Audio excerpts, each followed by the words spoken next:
최근 사회적 이슈들 가운데 보복운전과 관련된 일들이 종종 있습니다. 성도님들 가운데도 목격하거나 또 당해본 분들이 계실 텐데, 이 보복운전은 상대방 차량이 자신에게 경적을 울렸다거나 양보를 안 한다는 등 다양한 이유로 자신의 기분이 나쁠 때 상대에게 위협적이거나 방해가 되는 운전을 하는 것을 말합니다.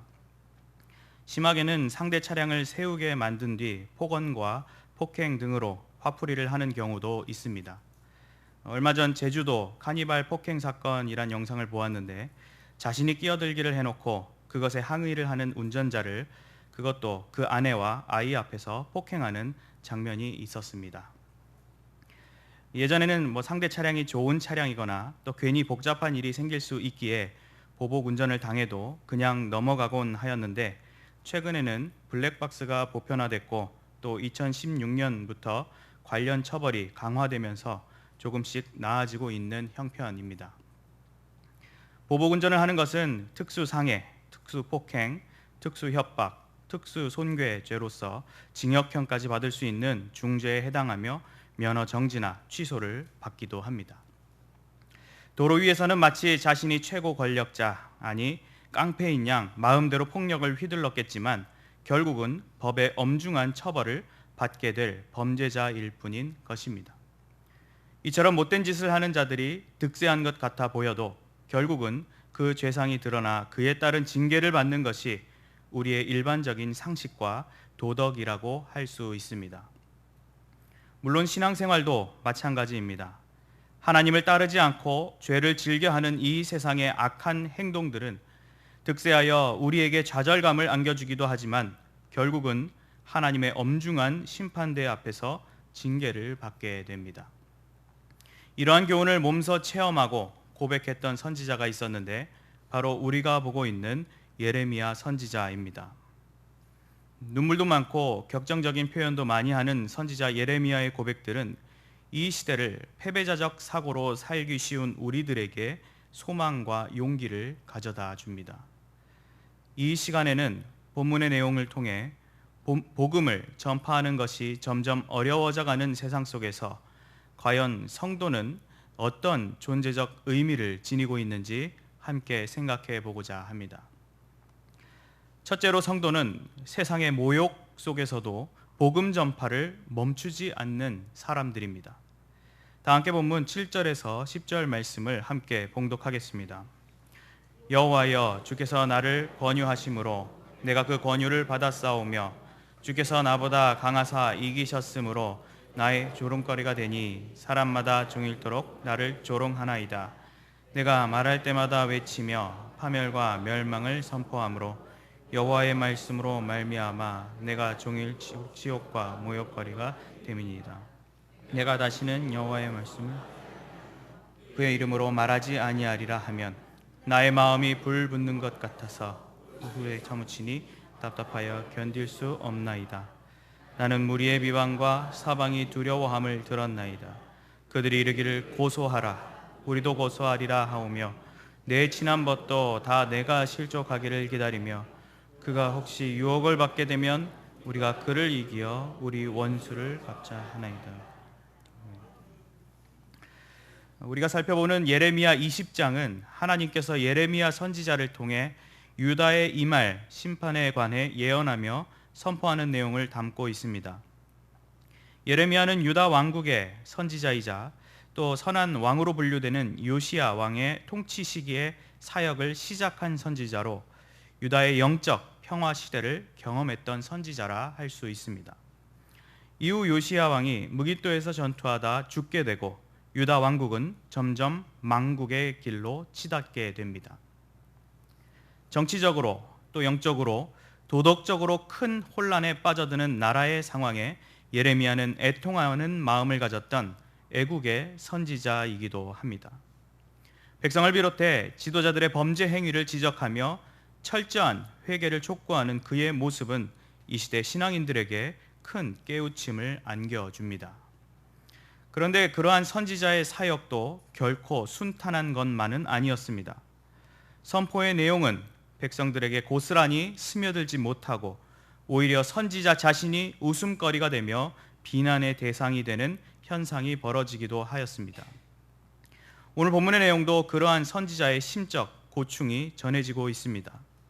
7절에 여호와여 주께서 나를 권유하심으로 내가 그 권유를 받았사오며 라고 한 표현 중 권유는 원어의 의미상 속이다, 현혹하다 등의 의미가 담겨 있음을 볼 때 예레미야가 갖고 있는 심경 속에 불평이 섞여 있는 것으로 볼 수 있습니다. 물론 이 표현이 하나님을 거짓말하는 분으로 몰아붙이는 것은 아닙니다. 하나님이 말씀하신 대로 회개를 선포했는데 결과는 백성들이 회개하기는커녕 더욱 악해지고 오히려 나 자신을 박해하고 있다는 현 상황에 대한 절규로 볼 수 있습니다. 이어진 본문에서 예레미야는 자신이 권유를 받고 선지자의 소명을 거부했지만 결국 하나님의 강하심으로 인해 선지자 사역을 감당하게 됐던 점을 말하며 결국은 그리하여 자신이 조롱거리가 됐다고 합니다. 사람마다 종일토록 자신을 조롱한다고 한탄하며 자신의 첫 소명의 때를 돌아볼 정도로 예레미야는 고통스러웠습니다. 예레미야는 자신이 선포하는 내용에 대해서도 낙심을 하였습니다. 하나님의 말씀대로 파멸과 멸망의 주제로 선포하며 외쳤는데 그것이 자신에게 종일 치욕과 모욕거리로 돌아왔다고 토로합니다. 이 말 속에는 복음을 전하는 자들이 필연적으로 받게 되는 대우가 어떠한지 드러납니다. 세상 사람들은 그러한 말을 듣기 싫어하며 또 그러한 말을 하는 우리를 말이 통하지 않는 광신도나 꽉 막힌 꼰대인 양 여기며 비아냥거리고 치욕을 안겨줍니다. 일반적인 관계에서는 하기 힘든 심한 모욕을 하기도 합니다. 그런 치욕과 모욕의 당사자가 될 때면 자신의 사명을 내려놓고자 하는 시험에 들고 때로는 자신의 소명마저도 의구심을 갖는 태도로 전락해 버리기도 합니다. 아마도 예레미야도 그런 다짐의 마음이 들었던 것으로 보입니다. 자신의 소명과 그 기대감 속에 시작한 사역과 또 현실의 괴리감이 발생했고 자신에게 인격적 피해를 가져다주는 현실 앞에 예레미야는 9절의 표현처럼 내가 다시는 여호와를 선포하지 아니하며 그의 이름으로 말하지 아니하리라 하고 자신의 복음 전파에 큰 회의감을 가졌습니다. 하지만 그런 회의감은 예레미야의 일시적 속마음 또는 조건문이었지 자신의 선언은 아니었습니다. 그런 생각을 할 때면 자신의 마음속 아주 깊은 곳에서 도저히 제거할 수 없는 소명의 불꽃을 발견하고 도저히 복음을 전하지 않을 수 없는 자신의 확신이 오히려 견고하게 됨을 나타냅니다. 그러한 새로운 차원의 괴로움을 느끼게 된 예레미야는 나의 마음이 불붙는 것 같아서 골수에 사무치니 답답하여 견딜 수 없나이다고 하며 잠시나마 자신을 지배했던 회의감에서 벗어나 이제는 그것을 뛰어넘는 복음의 중요성과 민족과 나라를 향한 사랑과 안타까움의 열망을 고백하기에 이릅니다. 이 뜨거운 고백 안에는 만일 복음을 전하지 아니하면 내게 화가 있을 것이로다며 소명인의 불성실이 가져올 불행한 결과를 두려워했던 바울의 심경이 담겨 있기도 하며 우리는 보고 들은 것을 말하지 아니할 수 없다고 복음의 자신감과 시급성을 강조했던 베드로와 요한의 고백과도 일맥상통합니다. 특별히 여기서 답답하다라는 표현은 기진하다라는 뜻으로 거의 죽을 지경에 이를 정도로 온 힘이 다 빠진 모습을 그려줍니다. 복음 전파의 사명을 내려놓겠다는 결심은 하나님의 복음을 전해야 할 자로서 겪는 어느 조롱보다 핍박보다 더 큰 고통이고 죽을 것 같은 처절함과 다를 바 없는 일임을 보여주고 있는 것입니다. 이어서 선지자는 무리의 비방과 사방이 두려워함을 들었나이다 라고 합니다. 이 말은 조금 헷갈리게 번역이 되어 있는데 무리가 비방하고 사방에서 두려워할 만한 말, 협박과 같은 말들을 선지자에게 하는 것으로 이해하면 됩니다. 그 내용은 이어서 나오는 대로 고소하라, 우리도 고소하리라는 내용이었습니다. 이는 마치 예레미야를 음모를 꾸미는 자인 양 깎아내린 것으로 예레미야의 흠결을 찾아 맞고소를 하겠다는 그들의 태도는 하나님 앞에 엄중한 고발을 하였던 예레미야의 선지자적 엄중한 선포를 인간 세계의 고소 수준으로 끌어내리는 유치한 처사임을 볼 수 있습니다.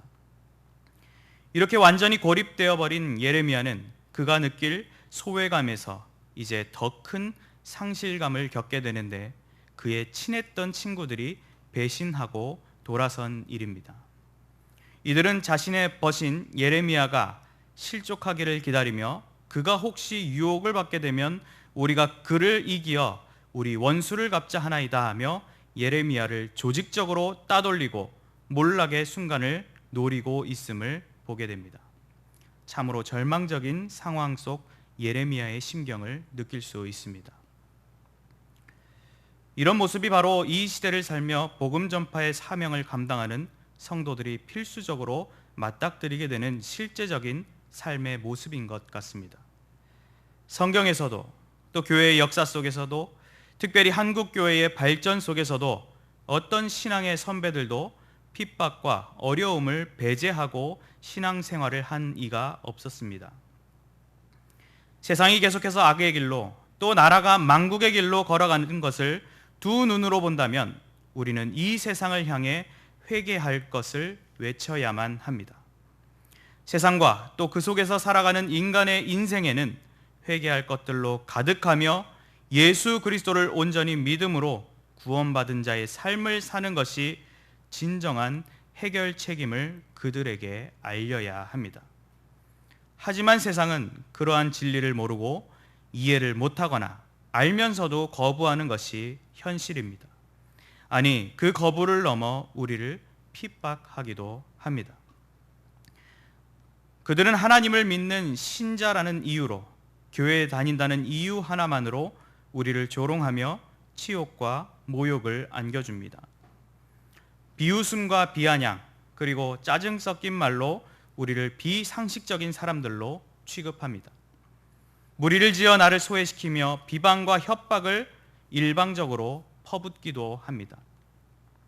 뿐만 아니라 내가 믿고 사랑하며 의지하는 가족, 친구들마저 나의 신앙 문제로 나를 외면하고 비난하는 모습은 실로 우리의 마음에 좌절감을 안겨주기도 합니다. 지난 추석 저에게 명절 인사를 보내오신 어느 교구 권사님께 감사 인사 문자를 보내드렸는데 제게 답장 주시기를 시어머님께 명절 때 제사를 패하자고 말씀드리려 하는데 지혜와 담대함 얻도록 기도해달라고 요청하신 일이 있었습니다. 남편과 자식들이 함께 신앙생활을 하지 않는 가운데 홀로 영적 싸움을 싸우고 계신 그 권사님의 명절 인사는 즐거움의 인사보다 마음 한켠이 먹먹해지는 인사이기도 하였습니다. 여러 가지 방해와 핍박 속에서도 우리는 너희가 내 이름으로 말미암아 모든 사람에게 미움을 받을 것이나 끝까지 견디는 자는 구원을 얻으리라고 하신 예수 그리스도의 확실한 약속 안에서 오히려 평안하고 오히려 당당한 믿음의 행보를 걸어가야만 합니다. 어떠한 핍박이 나의 신앙과 그 의지를 꺾으려 달려들어도 우리는 결코 물러서는 안 됩니다. 오늘 예레미야의 고백과 같이 복음을 전하지 않으면 나의 마음이 불붙는 것 같아서 골수에 사무치니 답답하여 견딜 수 없겠다는 뜨거운 소명의식, 복음의 확신과 미래적 소망, 절체절명의 영적 사명의식을 가지고 임해야 하는 것입니다. 혹시 여러분 내면에 복음 전파 사명의 열정이 식어가고 있지는 않습니까? 아니, 이미 식어버린 채 무덤덤하며 이제는 냉랭해져가는 나의 마음이 되어버려 있지는 않으십니까? 내려놓고 싶고 피해버리고 싶은 나의 마음을 향해 사라지지 않는 떨기나무의 강렬한 불꽃 속에서 우리에게 복음의 역사를 위해 소명을 쥐어주시는 하나님을 다시 바라보시고 돌이키시기 바랍니다. 주님의 십자가 구원이 너무나도 확실하기에, 그것이 너무 행복하기에, 그리고 주변의 영혼이 너무 소중하기에 누가 뭐래도 복음 선포를 결코 포기할 수 없는, 도저히 참을 수 없는 확신의 불을 받은 사명자로 돌아오시기 바랍니다. 태신자 갖기의 시간을 가지고 전 교회적인 전도 운동을 전개하는 이 시기에 전도를 내 삶의 우선순위로 두고 나의 생각, 나의 일정, 약속, 대화 모든 것이 복음을 전하는 수단으로 총동원되어야 합니다. 그런 가운데 내게 찾아오게 될 고난은 손해 따위로 여길 것이 아니라 너무나도 당연한 과정이며, 의를 위하여 고난을 받으면 복 있는 자니 그들을 두려워하는 것을 두려워하지 말며 근심하지 말라 하고 하신 성경의 위로와 격려를 붙들어야 합니다. 혹시 내게 어려움이 없고 핍박이 없을 때면 스스로가 영적 나태함에 빠지지 않아 있는지, 또 그런 마음가짐과 상황에 어느새 타협하고 있는 것은 아닌지 우리는 철저히 점검해 보아야 합니다. 동시에 주님께서 자기 십자가를 지고 나를 따르지 않는 자는 주님께 합당하지 아니하다고 하신 말씀 앞에 두려워할 줄도 알아야 합니다. 우리는 우리보다 먼저 고난당하시고 피를 흘리신 그리스도의 모범을 쫓아 사는 십자가의 사람들인 것입니다. 그 거대한 은혜와 사랑을 우리는 전하지 않을 수 없는 복음의 일꾼임을 기억하시기 바랍니다. 다시금 복음의 기쁨을 맛보며 성령의 인도하심을 구하는 가운데 뜨거운 열정을 가지고 복음의 전선으로 다시 합류해 주시기 바랍니다. 어떠한 세상의 모욕 속에서도 복음 전파를 멈추지 않고 주어진 본분을 멋지게 완수해내고야만은 성도님들이 되시길 바랍니다. 둘째로, 성도는 하나님의 능력 위에서 반드시 승리하고야 말 사람들입니다. 다 함께 본문 11절에서 13절 말씀을 함께 봉독하시겠습니다. 그러하오나 여호와는 두려운 용사 같으시며 나와 함께 하심으로 나를 박해하는 자들이 넘어지고 이기지 못할 것이오며 그들은 지혜롭게 행하지 못함으로 큰 지옥을 당하오리니 그 지옥은 잊지 못할 것이니이다. 의인을 시험하사 패부와 심장을 보시는 만군의 여호와여, 나의 사정을 주께 아뢰었사온즉 주께서 그들에게 보복하심을 나에게 보게 하옵소서. 여호와께 노래하라. 너희는 여호와를 찬양하라. 가난한 자의 생명을 행악자의 손에서 구원하셨음이니라. 아멘. 11절 그러하오나로 시작하는 말에서 느껴지듯 이제 예레미야는 자신에게 임한 영적인 환난 속 사명 감당을 결심하고 장차 있을 소망적 결과들을 예언하게 됩니다. 특별히 이 그러하오나란 표현이 존대의 말투인 점을 보아서 이제 하는 말들이 하나님께 올려드리는 신앙 고백이란 점도 엿볼 수 있습니다. 예레미야는 여호와는 두려운 용사 같으시다고 하나님의 존재적 위엄을 드러냅니다. 용사는 전투에 능한 강한 군사입니다. 이런 용사가 적군에 있다면 매우 두려울 것이고 아군에 있다면 매우 든든할 것입니다. 바로 여호와께서 그런 용사가 되어주신다는 것입니다. 출애굽 당시 지도자 모세도 홍해를 건넌 직후 여호와는 용사시니 여호와는 그의 이름이시로다 라고 찬송하였던 것처럼 여호와는 승리를 가져다 주시는 용사 같은 분이십니다. 즉 여호와 하나님께서 두려운 용사로서 예레미야와 함께 하신다는 것은 승리의 보증수표요, 이미 승패가 갈린 승부나 다름없는 일이었습니다. 조직적으로 선지자를 외롭고도 괴롭게 만들던 이들, 또 배신하여 궁지에 몰려고 했던 친구들에게 과연 어떠한 결과가 예견되었습니까? 그들은 이제 넘어지고 이기지 못할 것이라 하였습니다. 잠시 이긴 것 같지만 그들의 우세는 종결이요, 이제는 패배뿐이란 것을 알 수 있습니다. 또 그들의 행동은 지혜롭지 못한 일이었고, 또 그러하기에 큰 치욕을, 잊혀지지 않을 강력한 치욕을 당할 것이라고 합니다. 선지자가 당한 치욕은 잠시 당한 작은 치욕일 뿐 진정한 지혜자로서 악인의 영원한 치욕을 목격할 이가 바로 예레미야임을 알려주고 있는 것입니다. 시편에서 하나님을 내 의를 빛같이 나타내시며 내 공의를 정오의 빛같이 하시는 분으로 묘사된 것처럼 하나님께서는 어두움을 걷어버리시고 찬란한 빛으로서 의인의 공의를 드러내시는 분이십니다. 이제 그들의 기세는 꺾였고 선지자가 걸어온 공의의 새로운 불길이 일어날 일만이 남았습니다. 어떤 이들은 왜 하나님은 선지자에게 고통의 순간을 주시며 또 무책임하게 외면하셨는가란 질문을 던지는 이들도 있을 것입니다. 예레미야는 12절에서 하나님을 의인을 시험하사 그 폐부와 심장을 보시는 만군의 여호와라고 부릅니다. 예레미야는 자기 자신을 누구보다도 잘 알고 꿰뚫어 보시는 하나님의 능력과 뜻을 분명히 이해하고 있었던 것입니다.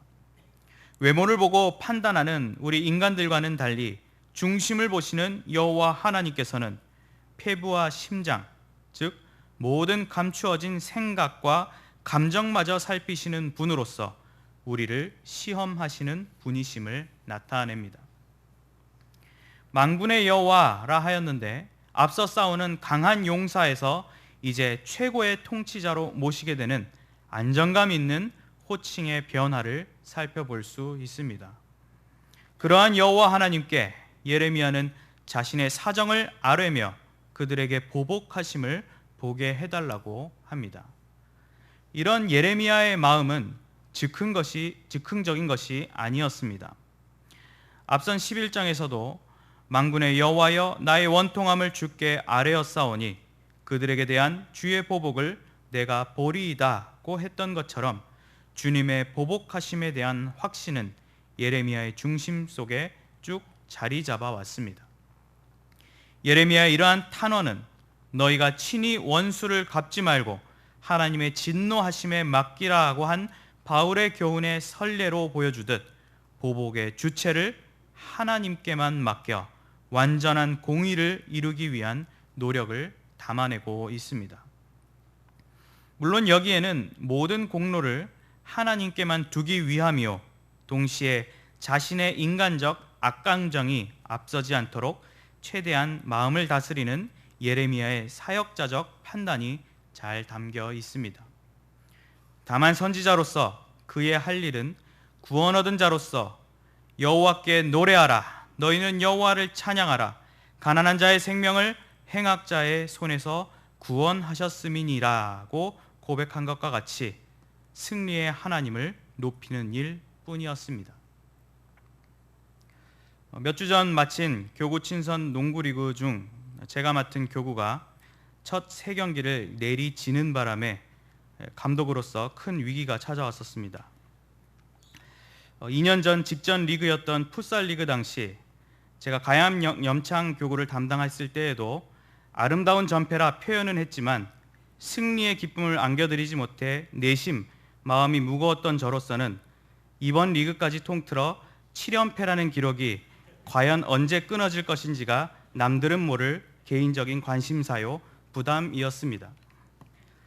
그런 와중에도 놀랍게도 3패를 기록한 팀이 3팀이나 나오는 바람에 마지막 경기를 18점 차로 이기면 준결승행까지 간다는 파격적인 전망이 계산되면서 저와 전도사님 그리고 선수와 성도들은 다시 기대감에 들썩이기 시작했습니다.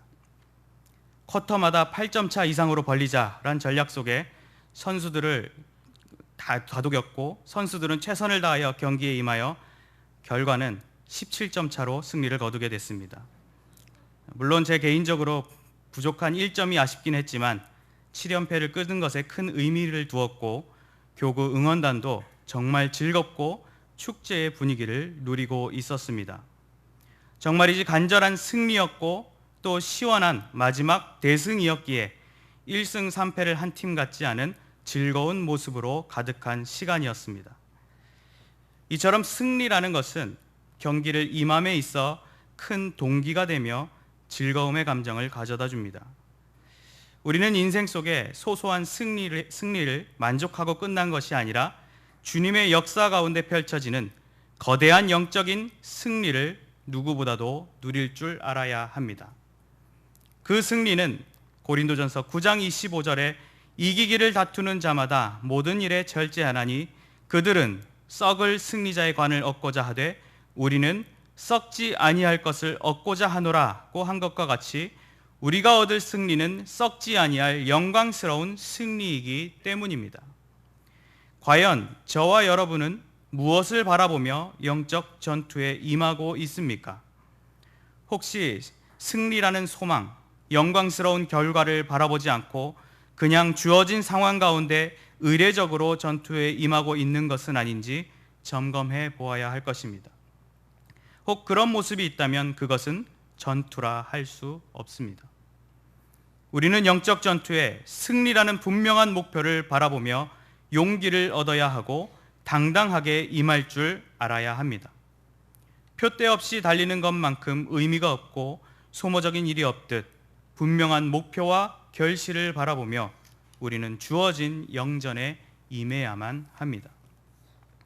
그러한 마음가짐과 두려운 용사로서 나와 함께 하시는 주님의 도우심 속에 싸우며 나아갈 때 분명 우리는 최고의 승리를 얻고 말 것입니다. 반드시 승리를 주실 하나님께 온전히 나의 사정을 아뢰시기 바랍니다. 나를 시험하며 폐부와 심장을 보시는 여호와께서 친히 보복하심으로 나를 박해하는 자는 넘어지고 크고 영원한 치욕을 당하며 결코 이기지 못할 것입니다. 그저 우리는 승리로 이끌어 주시는 여호와만을 바라보며 그분께 영광과 찬송, 아름다운 경배의 예배를 올려드리면 됩니다.